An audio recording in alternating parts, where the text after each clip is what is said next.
John Francis Anthony Pastorius nació el 1 de diciembre de 1951 en Norristown, Pensilvania, un suburbio de Filadelfia. Su familia lo apodó Yoko por un famoso umpire de béisbol, pero luego el apodo cambiaría a Jaco. Su padre era un baterista de jazz y cantante, y por eso su primer instrumento fue la batería. Pero sufrió una lesión en la muñeca jugando al fútbol americano y tuvo que ser operado. Luego de la cirugía le costaba más tocar, y para cubrir un hueco en la banda en la que estaba, se terminó comprando un bajo a los 17 años. Rápidamente se volvió muy virtuoso con el instrumento. Tocó en un par de bandas e incluso en un crucero que recorría el Caribe. A principios de los 70 conocería a un joven guitarrista de jazz que también se volvería célebre, Pat Metheny. Ambos terminaron dando clases por un tiempo en el departamento de jazz de la Universidad de Miami.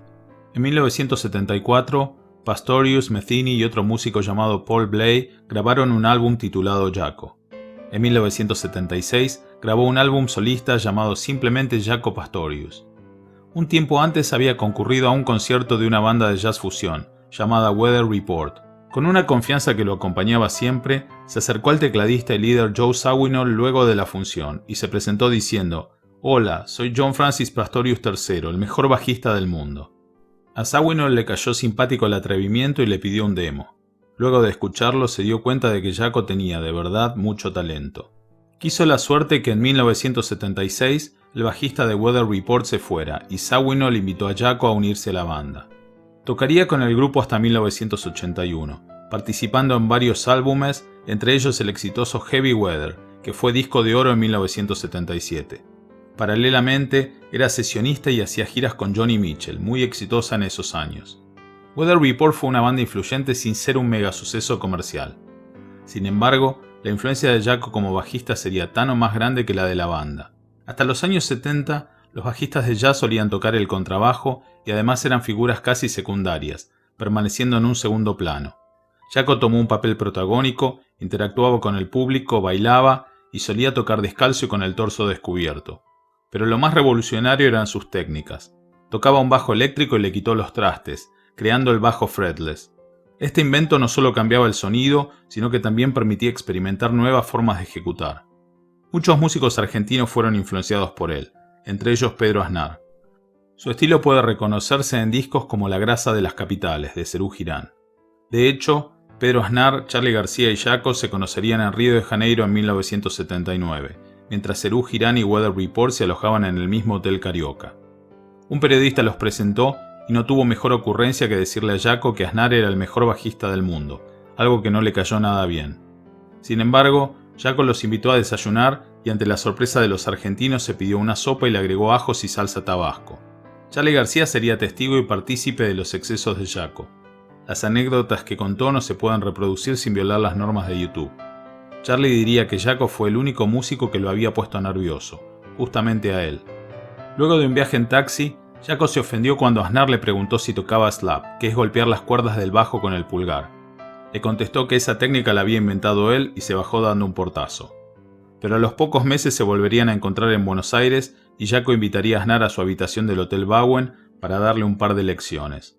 La foto de Jaco caminando por Avenida Callao con el colectivo 60 de fondo es probablemente un documento histórico. Para esa época ya era claro que estaba entrando en una espiral de descontrol y luchando contra las adicciones. Su comportamiento errático hacía que algunos conciertos fueran brillantes y otros un desastre. Para 1982 había dejado Weather Report y se embarcó en una gira por Japón con una banda de 21 músicos. En medio del tour, se rapó la cabeza y tiró su bajo al mar frente a Hiroshima. A su retorno, se internó por unos días en una institución psiquiátrica. Se le diagnosticó un trastorno bipolar. Siguió en actividad, pero era tan imprevisible que pocos se animaban a llamarlo para tocar. Su deterioro se aceleró cuando lo desalojaron de su departamento. Terminó deambulando sin hogar. A veces se alojaba en lo de algún conocido, pero más de una vez dormía en un parque de Nueva York. Andaba con su bajo a cuestas, que a veces dejaba tirado para sumarse a un partido de básquet. En una de esas ocasiones se lo robaron y nunca lo volvería a ver. Estaba alejado de su segunda mujer y tampoco veía a sus 4 hijos. Entre 1985 y 1987 alternó conciertos con pasos por institutos psiquiátricos y algunas entradas en la cárcel. En 1987 se instaló en Florida para vivir con su madre e intentar recuperarse. Pero en una recaída abandonó el hogar y volvió a vivir en la calle.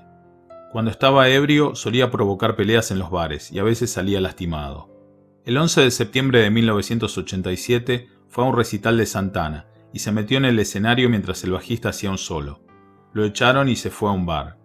Cuando le negaron la entrada, pateó una puerta y el portero, un experto en artes marciales llamado Luke Haven, lo corrió para pegarle. Aquí las versiones difieren. Según Haven, solo le aplicó un puñetazo que lo hizo caer y golpearse la cabeza. Pero según testigos, Jacko recibió una golpiza brutal. Ni siquiera se defendía, solo trataba de levantarse y era golpeado nuevamente hasta quedar inconsciente. Fue llevado al hospital con múltiples fracturas en el rostro, un globo ocular casi estallado y el anillo de su atacante marcado en la mejilla. Entró en coma y aunque en un momento pareció que comenzaba a recuperarse, sufrió una hemorragia intracraneal y terminó con muerte cerebral. Finalmente, fue desconectado a los 10 días, el 21 de septiembre de 1987. En un fallo muy cuestionado, su atacante solo fue condenado por homicidio preterintencional. De una sentencia de 22 meses de cárcel, por buena conducta cumpliría solo 4 meses, apenas un mes por cada uno de los niños a los que dejó sin padre. Su bajo, el que le habían robado en Nueva York en su peor momento, apareció finalmente en 2007 y hoy está en manos del bajista de Metallica. Al momento de su muerte, Jaco Pastorius tenía apenas 35 años.